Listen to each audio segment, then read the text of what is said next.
नमस्कार मित्रों, मैं प्रियंका स्वागत करती हूँ आप सभी का आपके अपने प्यारे से YouTube चैनल जिसका कि नाम है स्मार्ट स्टडी क्लासेस 77 पर। जहाँ मित्रों मैं लेकर के आई हूँ आपके लिए एक बहुत ही प्यारा सा मॉक टेस्ट जिसमें लगभग 20 क्वेश्चन हैं और आपको उनके जवाब देने होंगे। यह आपकी परीक्षा के लिए बहुत ही उपयोगी सिद्ध होगा। हाल ही में आप देख रहे हैं कि छत्तीसगढ़ उप पुलिस, ये देखिए यहाँ पर कौन कौन सी परीक्षा होने वाली। छत्तीसगढ़ पुलिस उप निरीक्षक, पेपर 1, वेटनरी फील्ड ऑफिसर, मत्स्य निरीक्षक, home guard, police sub inspector, ITI में प्रवेश पर जो होता है उसके लिए भर्ती, और पैरामेडिकल स्टाफ, उच्च शिक्षा विभाग सहायक प्राध्यापक।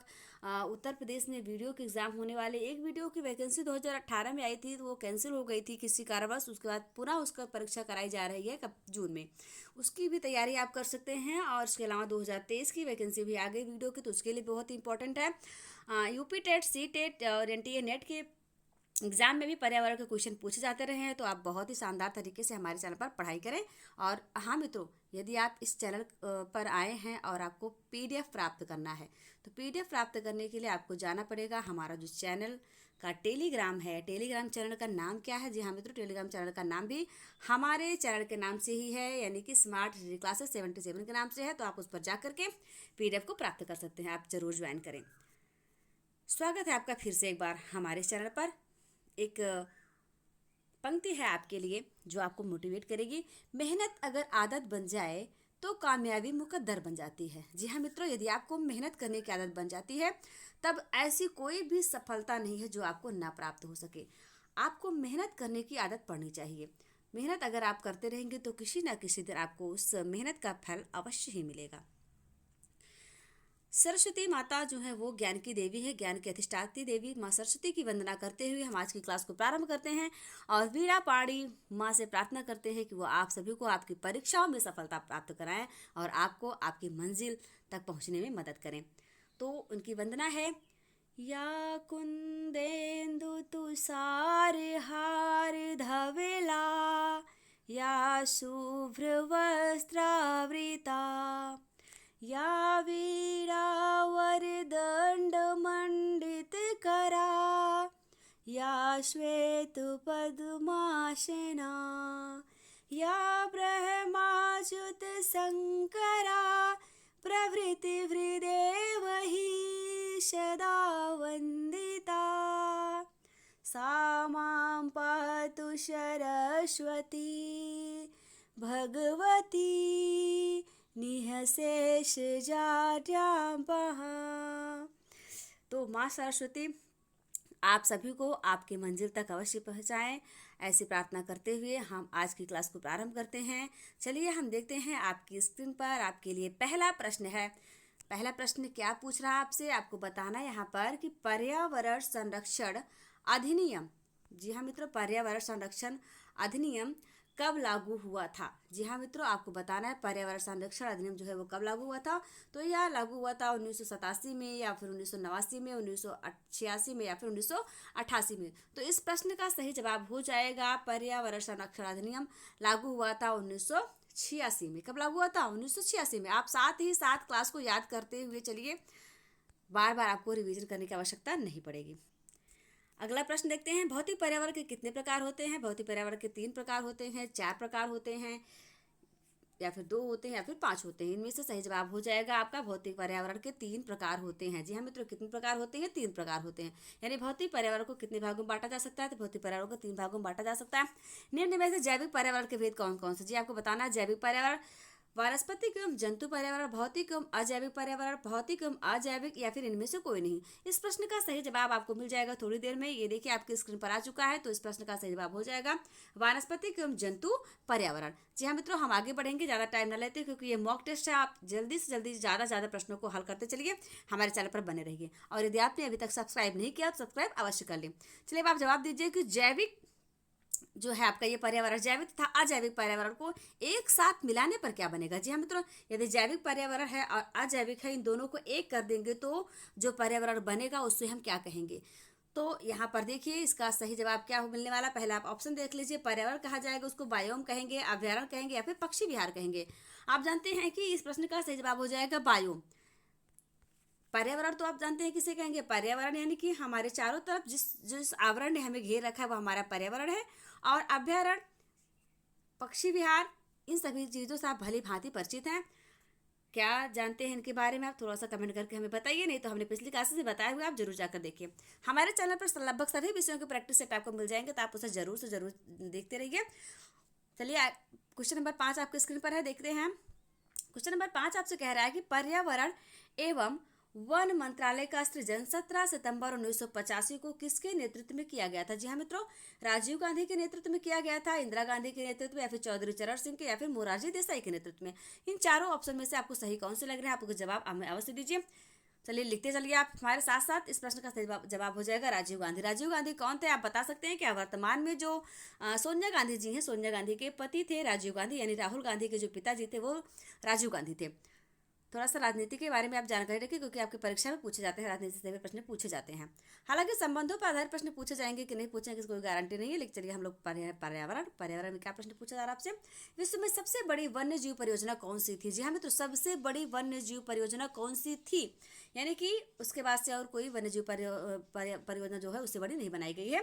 तो पर्यावरण संरक्षण अधिनियम, वन्य जीव संरक्षण अधिनियम, पर्यावरण एवं वन मंत्रालय, इनमें से कोई नहीं। तो इस प्रश्न का जवाब आप देंगे हमें कमेंट बॉक्स में। जी हाँ मित्रों, कहाँ पर देंगे? कमेंट बॉक्स में। ये देखिए चारों ऑप्शन दिए गए हैं, आप इसे भली बात पढ़िए और उसका जवाब दीजिए, ताकि हमें भी पता चल जाए कि आप अपनी परीक्षा के प्रति कितने सजग हैं और कितनी तैयारी कर रहे हैं। ठीक है, हमें इंतजार रहेगा आपके जवाब का। चलिए आगे बढ़ते हैं, देखते हैं। राष्ट्रीय हरित न्यायाधिकरण अधिनियम कब पारित किया गया? राष्ट्रीय हरित न्यायाधिकरण अधिनियम का पारित किया गया 1986 में, पारित किया गया 2010 में, 1972 में, या फिर 2009 में? जी हाँ मित्रों, आपको बताना है इस प्रश्न का सही जवाब क्या हो जाएगा। 2010 में। जी हाँ, इस प्रश्न का सही जवाब है 2010, यानी राष्ट्रीय हरित न्यायाधिकरण अधिनियम पारित किया गया 2010 में। प्रथम बार पर्यावरण को विकास के साथ किस पंचवर्षीय योजना में जोड़ा गया? जी हाँ मित्रों, पर्यावरण को किस पंचवर्षीय में जोड़ा गया? तो चौथी पंचवर्षीय योजना में, फिर 5वीं में, या फिर 7वीं में, या फिर 12वीं में। तो इस प्रश्न का जो सही जवाब है वो आपको मिल रहा है अभी चौथी पंचवर्षीय योजना के अंतर्गत। यहाँ पर ये ऑप्शन 2 बार दे दिया गया है तो कोई बात नहीं, लेकिन चौथी पंचवर्षीय योजना जो है वो सत्य है, इस बात पर आप विशेष ध्यान रखिए और इस आंसर को याद रखिए। गंगा कार्य योजना की शुरुआत कब की गई? गंगा कार्य योजना की शुरुआत कब की गई? 1985 में, 1986 में, 1989 में, या फिर 2014 में? तो इस प्रश्न का जवाब आप देते रहिए। और साथ ही साथ एक प्रश्न और मैं पूछना चाहूँगी आपके लिए, नमामि गंगे जो एक परियोजना चलाई गई है वह कब से प्रारंभ की गई? आप इस प्रश्न का जवाब में भी कमेंट बॉक्स में दीजिए, इंतजार रहेगा। तो गंगा कार्य परियोजना की जो शुरुआत है वो की गई थी 1985 में, बहुत पहले से ही गंगा जी की स्वच्छता के लिए प्रयास किए जा रहे हैं और अभी तक स्वच्छ नहीं हो पाया है। इसके क्या कारण है आप भली भांति जानते हैं। जब तक देश का प्रत्येक नागरिक सजग नहीं होगा सफाई के प्रति, चाहे कितनी भी परियोजनाएं चला ली जाए, चाहे जितने भी पैसा खर्च कर दिया जाए, उसका परिणाम आपको उतना 100% नहीं मिलने वाला, क्योंकि मुख्य जो भूमिका होती है वो जनता की होती है। जनता यदि चाहेगी तो कुछ भी कर सकती है, यानी हमें अपने व्यक्तिगत स्तर पर सुधार का प्रयास करना चाहिए। ठीक है, यह भी हमारे एक सहयोग होगा अपने राष्ट्र के निर्माण के लिए। चलिए अगला प्रश्न देखते हैं हम। प्रारंभ में आदि मानव की भौतिक पर्यावरण की कार्यात्मकता में भूमिका किस तरह की होती थी? यानी जो आदि मानव था वह पर्यावरण के साथ किस प्रकार से व्यवहार में रहता था? विध्वंसक के रूप में था, पाता एवं दाता के रूप में था, कर्ता एवं धर्ता के रूप में था, या फिर दोहक के रूप में था? तो इस प्रश्न का सही जवाब हो जाएगा पाता एवं दाता के रूप में। पाता एवं दाता के रूप में मतलब क्या हुआ कि जो मनुष्य था और उसके पास बहुत सारे संसाधन नहीं थे, वह पूरी तरह से प्रकृति पर ही निर्भर था। वह प्रकृति के पेड़ों से फलों को खाता था, उनके तनों की छालों से अपने तन को ढकता था, और पशुओं से रक्षा के लिए उनके डाल और टहनियों का ही एक बाउंड्री टाइप, जैसे आजकल बाउंड्री बनाई जाती है वैसे बना लिया करता था, घेरा बना के रहता था।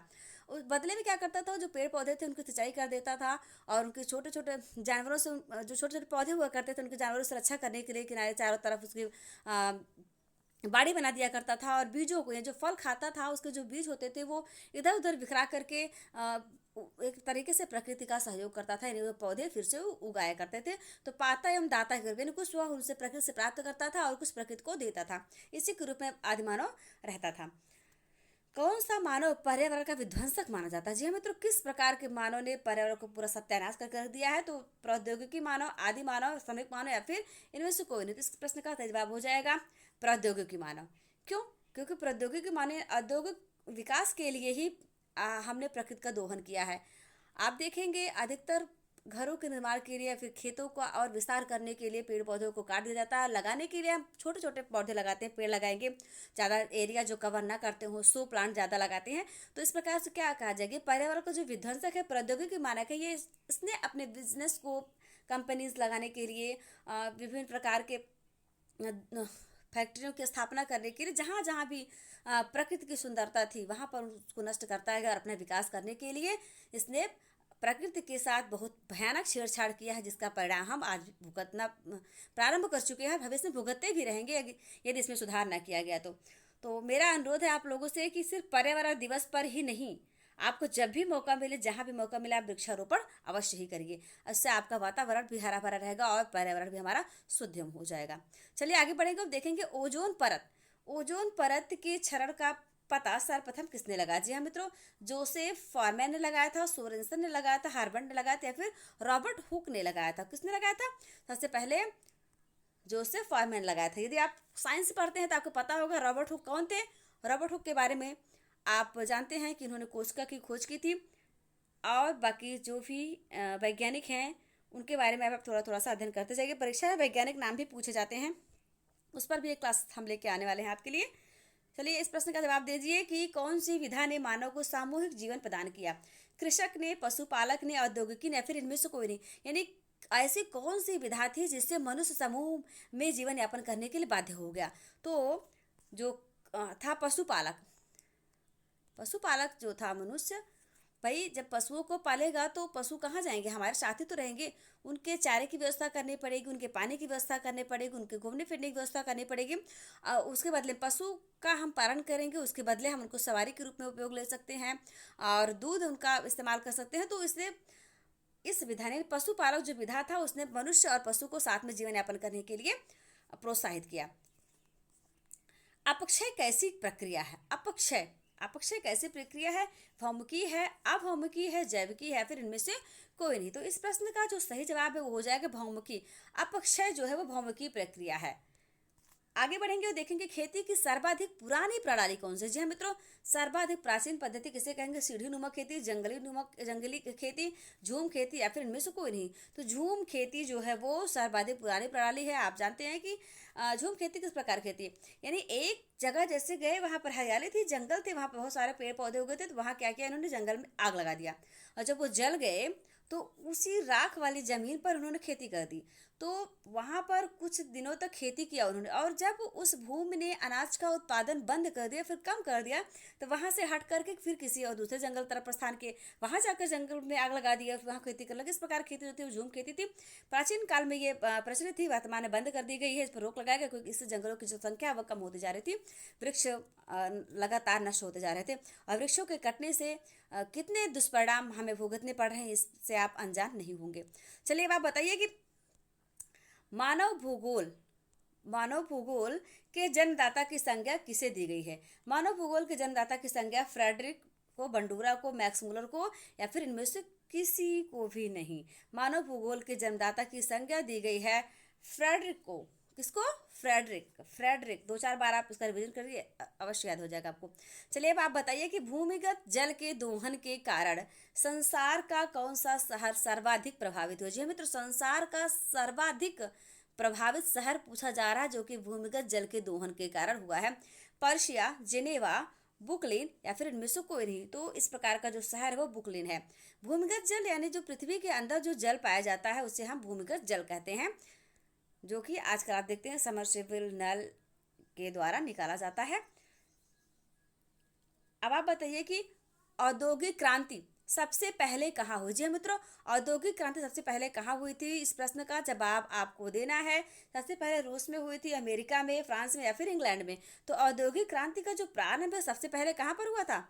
इंग्लैंड में। तभी तो उन लोगों ने पूरे विश्व में आग लगा दिया, जहाँ देखो तहाँ जाकर लोगों को गुलाम बनाना शुरू कर दिया, क्योंकि ये थोड़ा सा डेवलप्ड हो चुके थे, इन्हें जानकारी हो चुकी थी, उन्होंने उद्योगों की स्थापना कर ली थी, और इन्हें कच्चे माल की आवश्यकता थी। कच्चे माल की आवश्यकता की पूर्ति के लिए इन्होंने पूरे विश्व में अपने उपनिवेश बनाए थे। ठीक है, आज उनकी हालत खुद ही खराब है। अच्छा होगा अपने करने का फल भुगत रहे हैं। चलिए हम लोग बढ़ते हैं आगे, देखते हैं क्लोरोफ्लोरोकार्बन क्लोरोफ्लोरोकार्बन के बाद ओजोन परत का दूसरा विध्वंसक कौन सा यौगिक है? कार्बन डाइऑक्साइड है, नाइट्रोजन ऑक्साइड है, कार्बन मोनोऑक्साइड है, फिर इनमें से कोई नहीं है? इस प्रश्न का जवाब आपको देना होगा हमारे कमेंट बॉक्स में, ताकि हम ये जान सकें कि आप अपनी परीक्षा की तैयारी के प्रति कितने सजग हैं और कितने मन लगा कर परीक्षा की तैयारी कर रहे हैं। चलिए अब आप बताइए, आज का शायद ये आखिरी प्रश्न है, अंतर्राष्ट्रीय हाइड्रोलॉजिकल दशक कब मनाया गया था? जी हाँ मित्रों, अंतर्राष्ट्रीय हाइड्रोलॉजिकल दिवस कब मनाया गया था? 1965 से लेकर 74 तक, या फिर 1965 से लेकर 73 तक, 1974 से लेकर 85 तक, या फिर 65 से लेकर के 96 तक। एक बात तो है कि आप लोग पढ़ते बहुत हैं, हमारे चैनल पर क्लास को देखते हैं, लेकिन सब्सक्राइब नहीं करते हैं भाई, ऐसा क्यों? तो इस प्रश्न का जवाब आप जान लीजिए कि 1965 से लेकर 1974 तक है। और एक बार अंत में फिर आपसे मैं कहना चाहूँगी कि आपको हमारी ये क्लास कैसी लगी, आप कमेंट बॉक्स में ज़रूर बताइए। और यदि आपने हमारे चैनल को सब्सक्राइब नहीं किया तो अवश्य सब्सक्राइब कर लीजिए, क्योंकि हमने देखा है आप हमारे चैनल पर आते हैं और देखते हैं, देख करके चले जाते हैं। तो भाई, अगर आपको इतनी अच्छी क्लासेस मिल रही हैं तो आप थोड़ा सा लाइक और सब्सक्राइब भी कर दिया करें, है ना? जरूर करेंगे, ऐसा और पूर्ण विश्वास है। चलिए, इसी आशा और विश्वास के साथ कि आप अच्छे तरीके से पढ़ाई करते रहेंगे, और हमारी टीम के साथ जुड़ने के लिए आपको टेलीग्राम चैनल से जुड़ना होगा हमारे, जिसका कि नाम है स्मार्ट सिटी क्लासेस 77। वहाँ पर आपको प्रत्येक क्लास की पीडीएफ मुफ्त में मिलेगी, यानी इसके लिए आपको कुछ भी पेड नहीं करना है। आप आइए, हमारे साथ जुड़िए और अपनी परीक्षा को दम निस्ते नाबूद कर दीजिए। विभिन्न परीक्षा के लिए उपयोगी है, और भी क्लासेस हमारे चैनल पर अपलोड की जा रही हैं, आप उसे जरूर देखते रहिए। इसके अलावा आप जिस भी टॉपिक पर क्लास चाहते हैं उसके लिए आप कमेंट करके हमें बता सकते हैं, हम आपकी आवश्यकता को जरूर पूरी करेंगे, यानी आपके लिए क्लासेस लेकर के आएंगे। आप पढ़ते रहिए, आगे बढ़ते रहिए। तो स्वस्थ रहिए, मस्त रहिए, अपना और अपनों का ख्याल रखिए, जीवन में आगे बढ़ते रहिए। इसी आशा और विश्वास के साथ मिलती हूँ आपसे अगले क्लास में। तब तक के लिए नमस्कार, जय हिंद, धन्यवाद।